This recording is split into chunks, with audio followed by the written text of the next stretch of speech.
کیا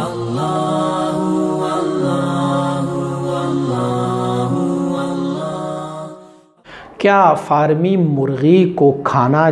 چاہیے؟ میں نے ایک ویڈیو دیکھی ہے کہ اس کو حرام خوراک کھلائی جاتی ہے۔ فارمی مرغی کو جو خوراک کھلائی جاتی ہے وہ بلا شک مردار ہی کیوں نہ ہو۔ سب سے پہلے یہ بات جان لیجئے کہ ایک تقویٰ ہے اور ایک فتویٰ ہے۔ بہت ساری ایسی چیزیں جو فتوے سے ہمیں ثابت ہے لیکن تقوی کی وجہ سے ہم ان چیزوں کو نہیں کر رہے ہیں۔ تقویٰ اسی میں ہے کہ ہم ان چیزوں کو نہ کریں، جیسے گرم چائے پینا،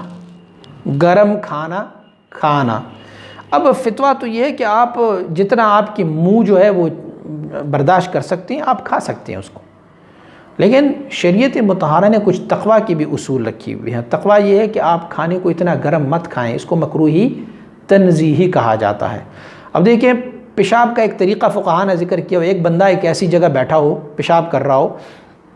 کہ وہ خود تو نیچے والی جگہ پر بیٹھا ہو لیکن پیشاب کا جو دھارا ہے نا وہ اوپر والی جگہ پر جا رہا ہو، جیسے چڑھائی پر وہ پیشاب کر رہے ہوں، تو فقہاء نے فرمایا ہوا ہے کہ اس طرح پیشاب کرنا یہ مکروہ ہے، اور اس کی کراہیت کا وجہ یہ ذکر کیا ہے کہ چونکہ وہاں پر خطرہ یہ ہے کہ جو پیشاب کے قطرے ہیں وہ بھی جسم کو لگنے کا خطرہ ہوتا ہے، اور یہ بھی ہے کہ وہ پیشاب واپس ظاہری بات ہے چڑھائی سے تو اترائی کی طرف آئیں گے، تو آپ ہی کی طرف آئیں گے تو آپ کے کپڑوں کے ملوث ہونے کا بھی خطرہ ہے۔ لیکن بسا اوقات ایسا ہوتا نہیں ہے، یہ خطرے کوئی موجود نہیں ہوتے، لیکن پھر بھی فقہاء نے ہمیں اس میں احتیاط رکھنے کی ضرورت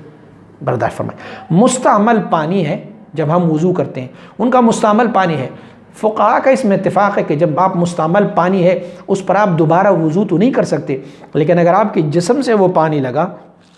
تو اس میں کوئی حرج نہیں ہے، یا آپ کے کپڑوں پر لگا تو اس میں کوئی حرج نہیں ہے۔ لیکن جو احتیاط والے لوگ ہیں، حضور امام ربانی مجلد ثانی رحمۃ اللہ علیہ، آپ جب بھی وضو فرمایا کرتے ہوتے بہت بڑا اپرن پہنا کرتے ہوتے تھے، اور حضور مبارک صاحب علیہ رحمہ کا بھی یہ دستور العمل تھا، بہت بڑا اپرن پہنا کرتے ہوتے تھے، فرمایا کرتے ہوتے کہ مستعمل پانی کی چھینٹیں میرے کپڑوں پر نہ لگ جائے۔ تو یہ تقویٰ ہے، اور ایک فتویٰ ہے۔ فتویٰ کی اصول کے مطابق فارمی مرغی کھانا جائز ہے، کیونکہ ایک جزیہ موجود ہے فقہاء کا۔ فقہاء فرماتے ہیں گدا مطلق حرام ہے نا، اور اس مطلق حرام گدے کو اگر وہ کسی نمک کے کان میں گر جائے اور ان کا جسم تبدیل ہو نمک بن جائے، ہوتا یہ ہے کہ نمک کے کان میں جو بھی چیز گر جاتا ہے وہ نمک ہی بن جاتا ہے، لیکن گدا ہے وہ نمک کے کان میں گرا اور نمک کے کان میں ان کا جسم جو ہے وہ نمک ہو گیا، اب اس نمک کو کھانا جائز ہے، لیکن دیکھا جائے تو وہ تو گدے کے گوشت کا بنا ہوا نمک ہے، لیکن پھر بھی اس کو کھانے۔ قانون یہ ہے کہ جو چیزیں ہم کھاتے ہیں وہ ہمارے جسم میں جا کے اس کی کلیننگ ہو جاتی ہے، اور جب وہ کلین ہو جاتا ہے اس میں سے کچھ چیزیں جو ہے جو ہمارے جسم کو مفید ہے وہ ہمارے جسم کا حصہ بن جاتا ہے اور بقیہ فضلے کے شکل میں باہر نکل جاتا ہے۔ تو فارمی مرغی کو خوراک جو بھی کھلائی جائے تو اس خوراک کی کھانے کی وجہ سے وہ خوراک ان کی جزوی بدن بن جاتا ہے، اور ان کا جزوی بدن جو ہے وہ گوشت ہے، اور گوشت جائز ہے، کھانا جائز ہے گوشت کا۔ تو اس طریقے سے فارمی مرغی کا کھانا جائز ہے۔ اگر آپ یہ کہیں کہ حضرت مبارک صاحب علیہ رحمہ فارمی مرغی کو نہیں کھاتے ہوتے تھے، تو میں نے عرض کیا کہ آپ کو اللہ نے تقویٰ کی دولت سے مالا مال فرمایا ہوا ہے، اور اللہ رب العزت نے ان کو تقویٰ کے اس مقام پر مشرف فرمایا ہوا ہے، تو اگر کوئی بندہ تقویٰ اختیار کر لے تو وہ نہ کھائیں، اور جو فتوے پر عمل کرتے ہیں تو وہ فارمی مرغی کو کھا سکتے ہیں۔ اب آپ نے یہ نہیں دیکھا کہ ہماری بھیڑ بکریاں کیا کھاتی ہیں؟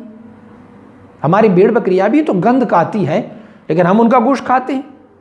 یہ جو بتایا گیا ہے کہ جو ہماری دیسی مرغیاں ہوتی ہیں اس کو کھایا کرو کیونکہ یہ گند نہیں کھاتے، لیکن سبحان اللہ آپ نے دیکھا ہوگا کہ